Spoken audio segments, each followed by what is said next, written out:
Hi, everyone. Welcome back to Getting In, a College Coach Conversation. I'm joined in this next segment by Amanda Cuttler, who is a recruiter, a senior recruiter at Morgan & Morgan in New York City. And she is also the sibling of one of our college coach experts. And I'm going to let all of you who are out there who like Easter eggs try and figure out who that person is. But Amanda, excited to welcome you to the show and learn a little bit more about your role and your experience today. Thank you for having me. I'm excited to be here. So we were just talking in between segments about your transition from college to the workforce and how you sort of stumbled into something that 20 years later became a career for you Yeah, or yeah. or continues to be a career. Um, and that feels like a lot more students think about it being something that happens with intention, right? I graduate and then I choose the thing and then I go and pursue it. And you've had this opportunity to sort of see what that looks like as a recruiter who's worked on the staffing side and helped out with employment. What's something that you would change or do differently about, coming out of college based on the information that you have now? Is there something that you would like to tell your younger self, advice that you would give that would be helpful? Yeah, I mean, I think most importantly, it's okay to not have it all figured out. I would say that your first job is most likely not going to be your last job. And I think the way, Yeah. in order for you to figure it out, it's, really getting an understanding of truly what you want to do. I think years ago, I know that like my father had the same job for 30 years and it was very common in that, in that time. But yeah, I mean, people are constantly moving, evolving with different areas, especially with like social media and all the connections. There's so many different opportunities for recent college grads to sort of pursue. So I think just to be super comfortable and know that it's okay to not know 100% what you want to do. It's your time to sort of get a feel of what's out there in the corporate world.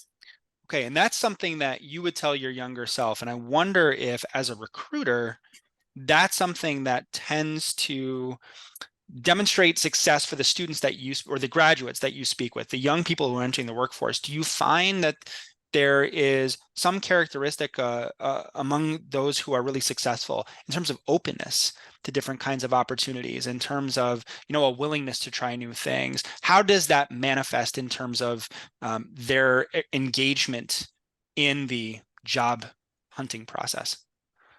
Yeah, I mean, it is really important to be open and flexible. I think, especially as a recent college grad, you should, no job is too big or too small. You should be taking every single interview. You should be networking. There should be no time where you're saying no to anything. You Hmm. really have to actively get yourself out there and sort of pursue different areas and just feel comfortable. I don't think you're prepared for that when you graduate college of truly what you want to do. So I think I would definitely suggest. I mean, I consider recent college grads super like green, and the only way you're going to figure out truly what you want to do is get yourself out there, network, try to have connections with people in different industries that might be able to provide you with additional information of what it's like for their career path and what took them there and how they accomplished that. Coming out of college myself, I don't think I happened to stumble upon admission as a part of my undergraduate career as an intern, and so I just found that pathway. But I think a lot of the stuff you're describing about being open to networking and saying yes to opportunities and having conversations is just not something that I was totally aware of when I was leaving school. What are some things that students can do freshman, sophomore, junior year, even in advance of senior year, to start to put themselves in a position where they're creating those habits and getting those experiences that can then be helpful for them when they do enter the workforce later on? I think they should utilize their career centers that they have within their college. I think they should absolutely be attending any sort of career fair that is local or even a little bit further from where they're located, because having the opportunity to continue to talk to people that do interviews for a living will make them feel more comfortable. So, update your resume. You must, in this day and age, intern, and your internship should really start, I would say, at least your junior year. I mean, if you could do it in your sophomore year, I think internships are super important. Network through LinkedIn, network through social media. Make sure that you have something to send to people once you do connect, and certainly follow up. One of the things that when I was leaving or when I was still in grad school, one of the things that we talked about often with our faculty is that the .edu email address has this really great currency where people will respond to you and say yes and do informational interviews. And once you graduate and you're a gmail.com or outlook.com, that people are much less willing to return your call. So I think that aligns a lot with this idea of get involved earlier on when you're still a student and still in that learning phase. Is that something that you see resonate as well? Being a student, being in that position of a student versus someone who's graduated, who's now a job seeker. Yeah, I mean, I think it is just so incredibly different now than it was, when I started the search and when so many people started the search, because we didn't have access to social media. So the fact that you have so much at your fingertips with all these networking sites is really super important. My daughter, who now is a senior at college, I've sort of been guiding her and letting her know, utilize everything that your college has to offer, especially the alumni networks. To your point, when it's .edu, you're going to probably get more of a response than you will, Amanda Cuttler at gmail.com. So try to set yourself up for as many connections, so you are prepared for once you graduate to actively already have sort of a network in place. You mentioned earlier on that recent college grads tend to be a little bit green. And I think I remember when I graduated from college feeling like, oh yeah, I'm ready to enter the workforce. And now I look back a little bit cringy in terms of like you had no idea what it meant to be professional and like what are the things that you need to do in terms of showing up in the workforce in a way that is commensurate with the expectations of your employer and your colleagues. What are some things that you notice that students really need to work on across the board consistently that would be advice that is helpful for students to start to think about so that their presentation is top shelf? Well, it's interesting because of COVID. A lot of people have been so used to sort of working remotely, and that might not necessarily be another an option when they graduate. It will be on site. So I think they have to set their expectations to understand it's extremely important to dress professionally. It's extremely important to double check your emails, double check your outreach. Make sure your resume is updated with any sort of leadership activities, and make sure you're connecting with the right people. Like you said, when I graduated, it was a whole different world. So I think it's really, really important to talk about your activities and your volunteerism, and certainly again the alumni network should be huge. Now, when students are starting to talk a little bit about their college experience, let's say they're in a space where they've gotten an interview or they're having a conversation with a recruiter, what are some of the things that you tend to be drawn to in terms of information students are sharing? And what are some of the things that students often talk about that you don't care as much about? Yeah, I mean, I think it's important to kind of get a thorough understanding of who this person is, and what they're truly looking for. Again, to be as open and flexible and as honest and as humble as possible is really important. I've dealt with recent college grads who are like, I have a college degree. I'm not going to be answering someone's phones, or I have a college degree. I'm not going to be, folding t-shirts, or I didn't get this degree because of this or this. I mean, it is just, sometimes I really have to check myself because I've been doing this for so long. And every year I feel like it's the same group. They are just, so naive, like I said, so green. You need to have that conversation. You need to jump on a Zoom with me, not from your bedroom, talk to me behind, sit at a desk, like, keep the noises out. You have to remember you are no longer part of a culture that everyone is the same age, and you're going to be interviewing with people who have been doing a profession for a very long time, and they want to make sure that they're going to be hiring people who are responsible, who have integrity, who can hold themselves accountable and be professional in a corporate environment. Because I do think that primarily most of the roles will be, if not in office 100%, hybrid. So Yeah.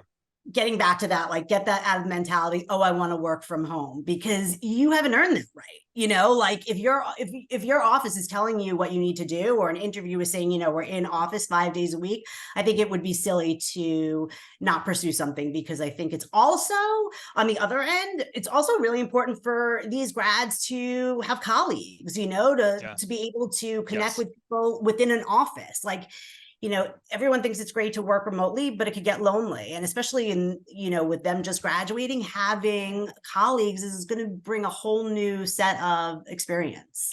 Well, and you said your first job is not going to be your last job. And so when Yeah. you start looking for new opportunities, you're going to be looking for testimonials from a manager or from a colleague who's going to speak to your talents and your ability to do your work. And when you're siloed on your own in a room, in your bedroom working, you don't Yeah. have that opportunity to impress your colleagues and to make an impact in a noticeable way in the Yeah. workforce. And so I think a lot of younger people should be hungry to want to be in the same physical space as their colleagues because of that opportunity to show what they have to offer. I also, just like as an aside, most of our listeners, parents of high school students, your conversation about not taking a meeting from your bedroom, from your bed, Right. proper email etiquette, these are things that I try and drill into the students that I work with, because it matters later on down the road. And so the earlier that you can start to practice good habits around email, around communication, I think the better positioned you are to handle these things the right way when it starts to be a little bit more impactful for you. One thing that I haven't heard you, and I do want to speak to this high school audience briefly. What about the institution where the student is coming from? I think that there's a lot of curiosity on the part of high school students and their parents about the meaningfulness of the degree granting institution and how that might set students up for success later on down the road. How does that work in your experience? And to what extent is the name brand of their college a meaningful part of your assessment of that student's capabilities?